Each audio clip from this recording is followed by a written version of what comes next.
This is the X-Zone Broadcast Network, broadcasting worldwide on broadcast affiliates and satellite program providers, including CNN Broadcast Network, Sirius Satellite Network, Star Media, Good News Radio Network, Angel Broadcast Network, Wiki Broadcast Network, and WPBN TV. For more information on the X-Zone Broadcast Network, visit us at www.xzbn.net.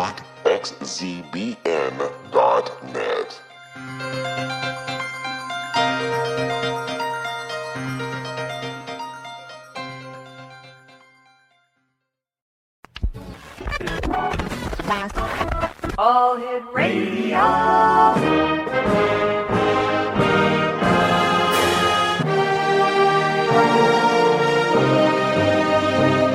Welcome to the X-Zone, a place where fact is fiction and fiction is reality. Now, here's your host, Rob McConnell.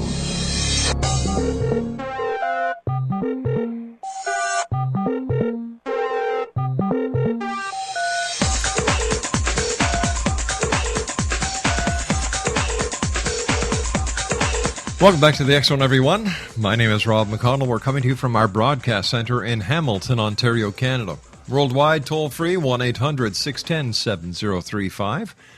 Our email address, xzone@xzoneradiotv.com. On MSN Messenger and all other social media sites, X-Zone Radio TV. And our website, www.xzoneradiotv.com. X-Zone Nation, my guest this hour is Robert Iman. And after an honorable discharge in 1994, well, let's go a little bit backwards here. Robert was born to a working-class family. He grew up in the 70s and 80s in Pittsburgh, Pennsylvania, the son of a steel worker and only child to Robert and Shirley Iman. Now, at the start of the Persian Gulf War, he enlisted in the United States Navy, trained as a Navy hospital corpsman, and served with the U.S. Marines in Operation Restore Hope and at the Balboa Naval Medical Center in San Diego, California. After an honorable discharge in 1994, Bob stayed in San Diego, facing economic hardships. He was temporarily homeless, but after finding work and residence, pursued his long-time dream, college. In 1999, at the age of 31, he began attending classes at the San Diego City College, where in 2001 he received an associate's degree in English and a second in behavioral science, graduating Phi Theta Kappa. Now, that year, he was accepted into the screenwriting program at the University of Southern California School of Cinematic Arts, where he received both a BFA in film writing and a BA in sociology, graduating magna cum laude in 2005. Now, listen to this, Exonation. Struggling to find a spot in the entertainment industry, he found himself without a home in 2006. He started working as a dishwasher in a homeless shelter where he was staying and then began to write DRV. Joining me now to share the rest of the story and to explain to us what DRV is, Robert Iman. And Robert, welcome to the X-Zone. How are you tonight?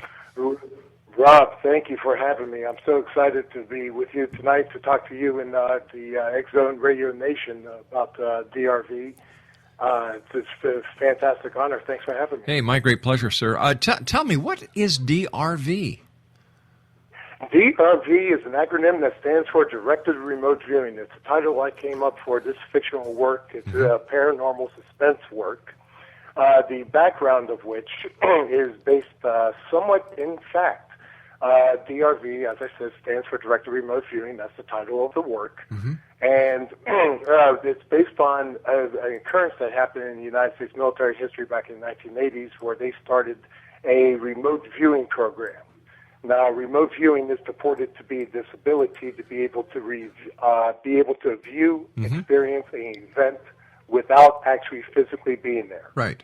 You can view it, you can feel it, but you're not actually physically there. So it's it's almost a form of astral projection, and it was developed by the CIA in collaboration with the United States Army Intelligence Division. Right. Because on the basis that we, at the time in the 1980s, believed that the Soviet Union was pursuing a similar technology, and being the Cold War, they wanted to stay one step ahead. Of course, all this came to an end with the end of the Cold War in '91, and the program was finally declassified in 1994.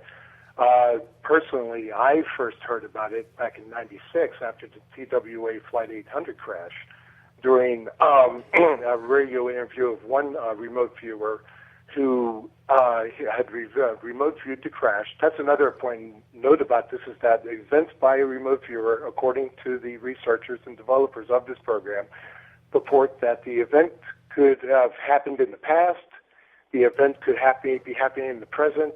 The remote viewer, if they're trained and skilled enough to do it, will be able to view it whether it happened in the past or in the present. Future viewing is somewhat sketchy. But getting back to my experience, it was August 1996. I was living in a rundown hotel in San Diego looking for work after a couple of years of my discharge from the Navy.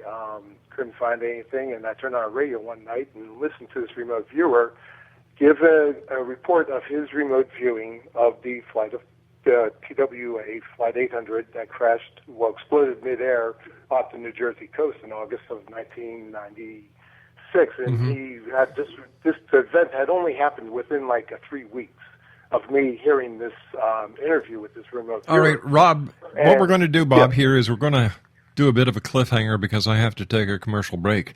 Exonation, Sure. Bob Iman is our special guest. Now, if you're going to look for his books, it's under Robert Iman, and it's available on Amazon.com in print and Kindle version, or from his publisher at www.mead-hill.com.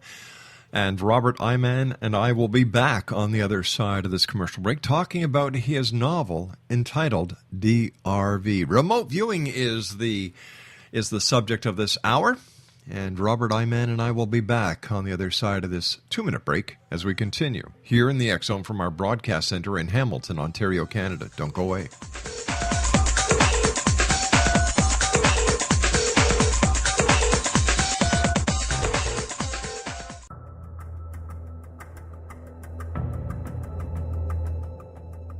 Modern Esoteric, Beyond Our Senses by Brad Olson, consummates the lifology story about where humanity originates.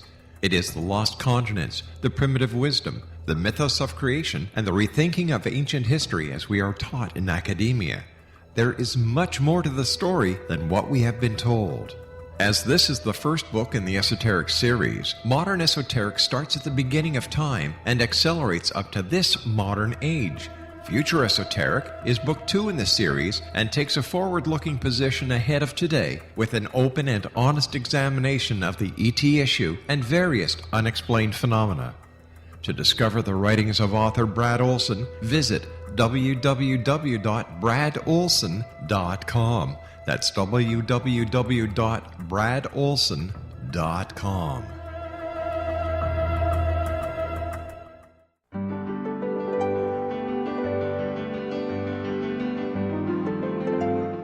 Named one of the world's greatest psychics, Elizabeth Joyce is now giving readings worldwide via Skype. Elizabeth Joyce is recognized for her clairvoyant ability to help find missing persons, her analysis of dreams, past life regression work, mediumship, and her accurate predictions. Elizabeth has been a frequent guest on the X Zone radio show with yours truly, Rob McConnell, now for several years. For an appointment with Elizabeth Joyce, call 201-934-8986 or Skype at elizabeth.joyce. And for more information, you can always visit Elizabeth Joyce online at www.new-visions.com.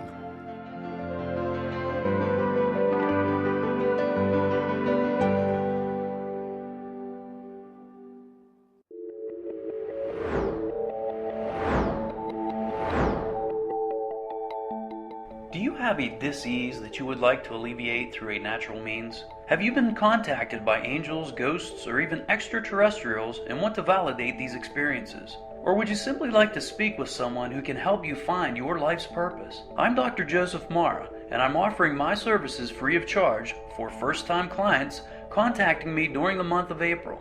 These free consultations include angel card readings, guided meditations, life coaching, and energy healing.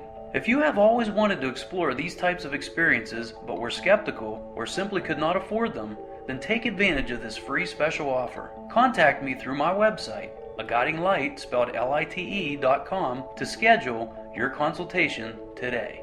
Until then, I offer you love, light, and laughter.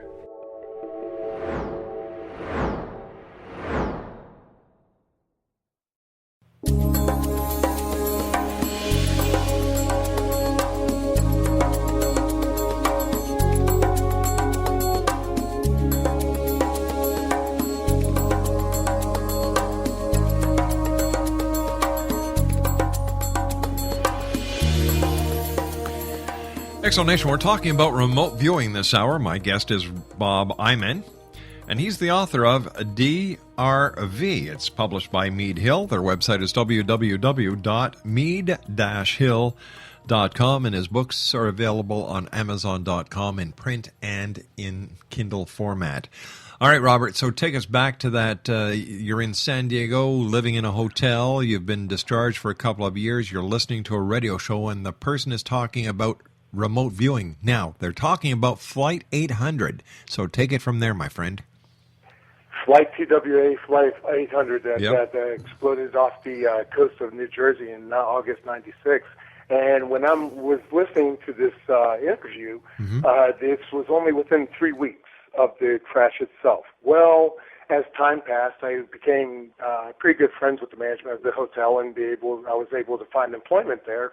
And also lived there. And about a year later, July 1997, I'll never forget it, I was sitting at the front desk just watching some TV, with serving tenants and doing the best job I can to keep a roof over my head and food in my belly.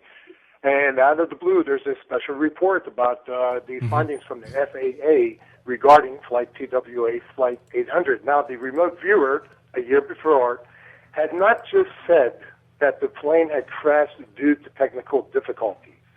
At the time, there was two going theories with that crash, as I'm sure you remember, that possibly terrorist attack, possibly mechanical malfunction. Well, the remote viewer said it was mechanical malfunction. Now, that in itself wasn't enough to raise my eyebrows. That could have been a 50-50 guess. Sure. But this remote viewer has said that it was a fuel pump malfunction directly center of the aircraft, and that's what caused the explosion.